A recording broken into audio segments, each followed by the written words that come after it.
2025 সালের এইচএসসি পরীক্ষার্থীদের বিদায় সংবর্ধনা দিয়েছে study hub academic care Cox's Bazar নামে একটি শিক্ষা প্রতিষ্ঠান। শনিবার বিকেলে শহরের এক অভিজাত হোটেলের হলরুমে স্টাডি হাব তাদের প্রতিষ্ঠানে বিশেষ ব্যবস্থাপনায় শিক্ষা গ্রহণ করা পরীক্ষার্থীদের এই সংবর্ধনা দেয়। এই অনুষ্ঠানে স্টাডি হাব একাডেমিক কেয়ারের প্রতিষ্ঠাতা পরিচালক সাইফুল ইসলাম রায়হান সঞ্চালনায় এবং হাকিম মোহাম্মদ লিমন সভাপতিত্ব করেন। এতে অতিথি হিসেবে উপস্থিত ছিলেন কক্সবাজার সরকারি কলেজের অধ্যাপক মোহাম্মদ সালাহউদ্দিন এবং বিশেষ অতিথি হিসেবে এনসিপির কেন্দ্রীয় নেতা ও সিটি কলেজের অধ্যাপক উমর ফারুক সহ বিভিন্ন কলেজের শিক্ষক ও অভিভাবকবৃন্দ।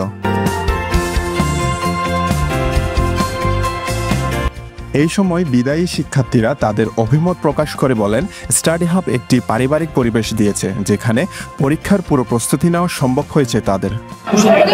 অবশ্যই ভালো, আমাদের কিন্তু ভাইয়ারা সারা বছর ধরে আমাদের অনেক কেয়ার করতে, আমাদের ফার্স্ট ইয়ার থেকে আমরা এখানে দেখতে আমাদেরকে ভাইয়া অনেক প্রিপারেশন নিচ্ছে, সব কিছু আমাদেরকে আগে থেকে রেডি করার বিষয়ে আমরা যখন পড়তেছি আমাদের এরকম কোনোদিন মনে হয় না, আমাদের মনে হয় যে আমরা ঘরের মানুষের কাছে পড়তেছি।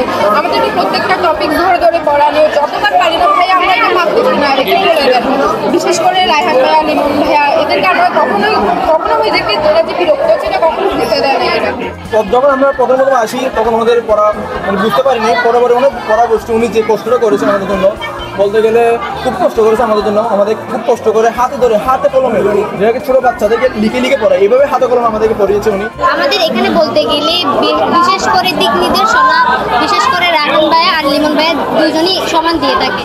উপস্থিত অতিথিবৃন্দ স্টাডি হাব একাডেমিক কেয়ারের কার্যক্রমের প্রশংসা করেন, পাশাপাশি উত্তরোত্তর পরীক্ষার্থীদের সফলতা কামনা করেন।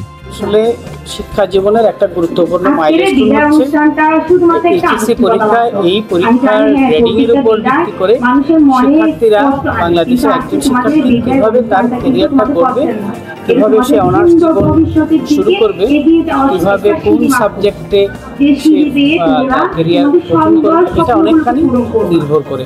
এই জন্য এই পরীক্ষাটি অত্যন্ত গুরুত্বপূর্ণ। এই সুন্দর আয়োজনের মাধ্যমে একজন শিক্ষার্থী তার সামনের যে পরীক্ষা, সেই পরীক্ষায় কিভাবে তার স্কিলটাকে শানিত করবে এবং পরীক্ষায় ভালো রেজাল্ট করবে সেটার জন্য একটা দিক নির্দেশনা সেটা দেওয়া হয়েছে। এবং স্টাডি হাব ক্যারিয়ার সেন্টার এই ধরনের উদ্যোগ গ্রহণ করার জন্য তাদেরকে ধন্যবাদ জানাচ্ছি। স্টাডি হাবের পরিচালক আশা করেন তাদের স্টাডি হাব চেষ্টা করেছে পরীক্ষার জন্য শিক্ষার্থীদের ভালোভাবে প্রস্তুত করতে। সত্যি বলতে কি, এই বিদায়টা তো আমরা যত চাই, বিদায়ে কোনো আনন্দের কোনো মুহূর্ত থাকে না। সবসময় আমি কেন 2 বছর পড়াইছি আমার পোলাবেনগুলো, বিদায় দিলে তো কষ্ট লাগবে, কিন্তু তারপরেও পোলাবেন চাই বিদায় দিতে।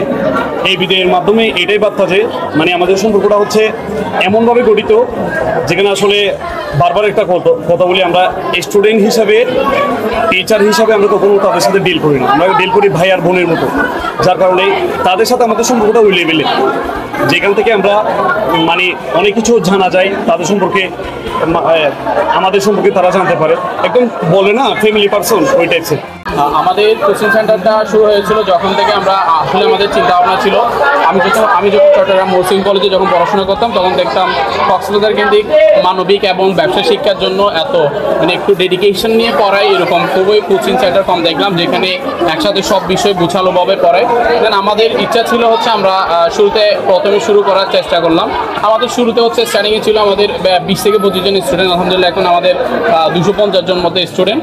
আমাদের স্টুডেন্টের মধ্যে হচ্ছে আমরা চেষ্টা করি প্রত্যেকটা বিষয়ে এমসিকিউ সিকিউ আকারে, এবং আমাদের প্রতিটা বেসে লিমিটেশন হচ্ছে 25 জন। আমরা 25 জন বেশি স্টুডেন্ট নিই না, কারণ আপনি যদি 25 জন স্টুডেন্ট নেন তাহলে হচ্ছে একটা রুমের মধ্যে আপনি দেখতে পারেন কোন স্টুডেন্টগুলো পারতেছে না, কার কোন সমস্যা। আমরা সর্বোচ্চ দিয়ে চেষ্টা করি যে আমাদের যে সাবজেক্টগুলো পড়াই আমরা হচ্ছে চেষ্টা করি যে যাদের সমস্যা আর আমরা আলাদাভাবে বেস করার। এইচএসসি 2025 ব্যাচের 150 জন শিক্ষার্থীদের বিদায় সংবর্ধনা দেয় স্টাডি হাব একাডেমিক কেয়ার। তাকে মানা করে দিয়েছে, বলে যে আমাকে নিয়ে হাসাহাসি করে কেন মোবাইল দিইনি। আমি বললাম যে না, হয় পড়াশোনা করো না হলে মোবাইল ধরো। বিশ্বজিৎ মল্লিক, প্যানোয়া নিউজ।